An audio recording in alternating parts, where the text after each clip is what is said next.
So yon, good day mga master. Yan, may binyak tayong makina rito. Magbibigay lang ako ng konting tip paano mapadali ang pagpasok ng sigunyal dun sa crankcase. Kasi madalas dito pinupukpok. Yung iba, syempre madidisalign to dahil dito mo pupuwersahin yan or kahit sa part na alin man na gusto mong pukpukin sa iba. Pero kasi hindi siya required talagang pinupukpok dahil yun nga, baka mawala sa balance. Kasi itong part na to, ito yung pinakamahirap ipasok sa crankcase, itong part na yan. Yan. So, bibigyan ko lang kayo ng tip kung paano siya ipapasok ng madali.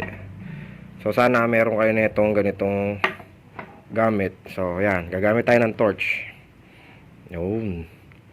Painitan ngayon natin siya sa tamang init para mamaga yung pinakabakal niya. So, pag mainit na siya, i-slide mo na lang yan halos. So, ayan. Umpisahan natin.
So, ayun. Diba? Nakita nyo ba? Saglit lang na ipasok. Diba?